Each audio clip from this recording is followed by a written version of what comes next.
Eva Vardingerbroek lives in the Netherlands, which has long been Europe's biggest food producer. Now it's the global center of the bug food industry. She joins us tonight for an update on what it's like to subsist on crickets. Eva, thanks so much for joining us. So your country, the Netherlands, is famous for its agricultural output. Now it's famous for insects. This feels like the leading edge of a global trend. Do you think that it is? Absolutely, there's no surprise there. I mean, my country really is, sadly, the pilot country for an organization like the World Economic Forum. We are sort of the tester kit of the 2030 agenda. So the fact that we, the second largest exporter of agricultural products in the world, our nation with such a rich farming history is now cracking down on its farms and opening insect factories should be of no surprise to you. And you know, this is not something that is just going to affect the food supply of the Netherlands. Like I said, we're the second largest exporter of agricultural products in the world after America. So this will influence the food supply worldwide. And we've spoken to farmers who said, well, this could lead to actual starvation if we're not careful. I have to ask about the role of the population in this, since purportedly the Netherlands, like the United States, is a democracy. Do the people of the Netherlands want to eat bugs? Is this happening because there was a popular outcry, bring us more bugs?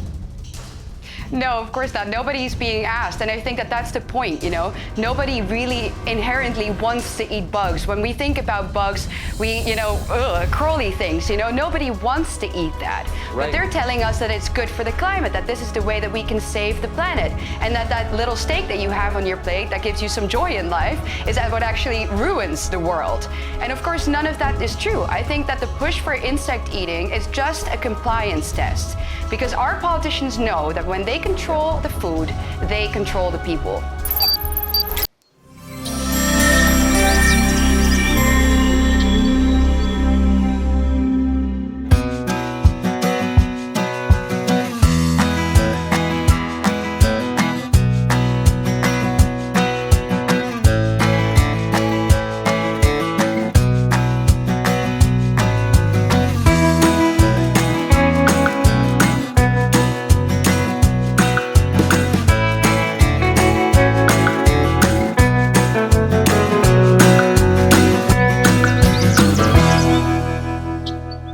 Welcome back to Seed Time and Harvest.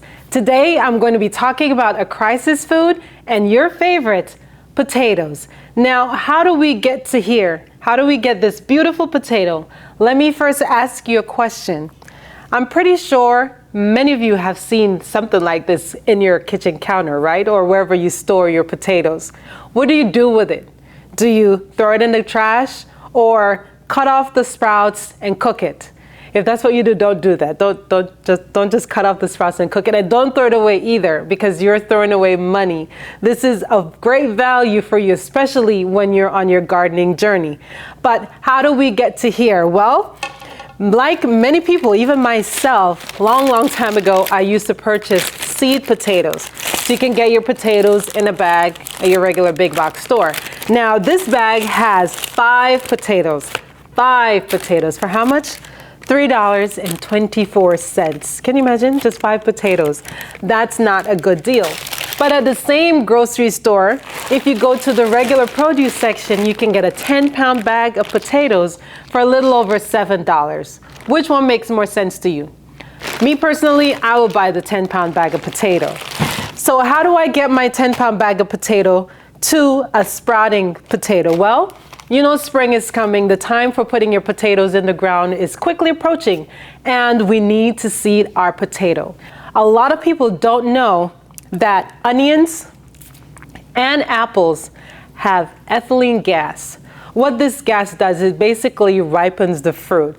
And so you'll notice that if you have your apples or your onions and you put it with a banana or mango or even melon, your fruit will rot even before they are ripe. If you have onions or have apples, don't store them next to the rest of your produce. Store them in a separate place, except for when you need to sprout your potatoes.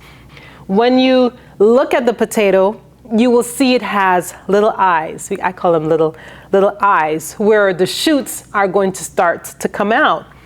Each eye once it grows, will be an individual plant. So the more eyes you see on your potato, the better it is. Within a few moments of adding your apples and your onions to your potato bin, when you do that, you will encourage your potatoes to sprout. And I'm going to show you what to do next with those.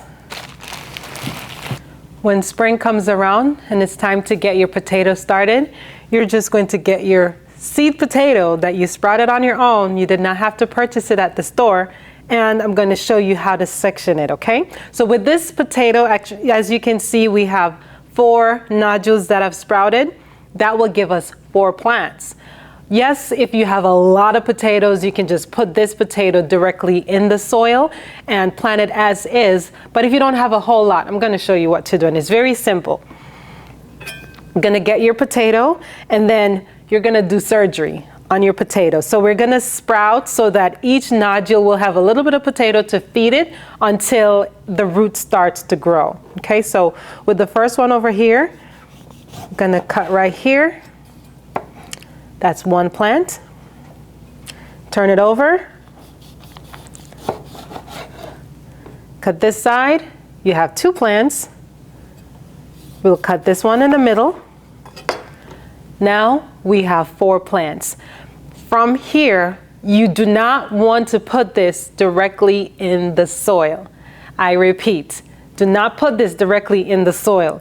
You have a whole lot of life, a whole lot of bugs, a whole lot of microorganisms in the ground that are waiting for food. This potato secreting all this juice is food for bugs, okay?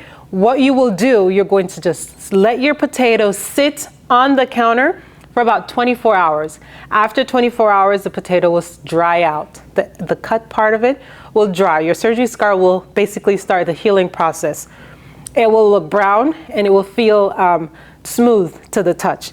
From there, you're going to put your potato in the ground. You can put it deep just so that a little bit of the shoot is above ground. Put it in your container. You're going to cover it. Eventually, your potato plant will start to flourish, which is a good sign. And then you're going to add soil to mound up your potato. These stay in a pot or in your garden for about 4 to 5 months. When you see the leaves of your potato plant starts to dry up, then you know harvest is ready. Wait, I know I'm always impatient. Sometimes I harvest potatoes even before the plant dries down. But the longer they stay, the bigger your tubers will be. The plants will start to die down. All the energy will grow towards your tubers getting really, really big. When the plant is fully dry, then you can either turn your bucket over, you can get your shovel, and it's harvest time. That's the time we look forward to. And so again, another simple way to regrow your food.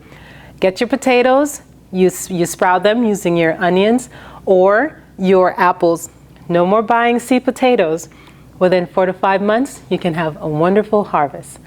All right, thank you so much for joining us on Seed Time and Harvest.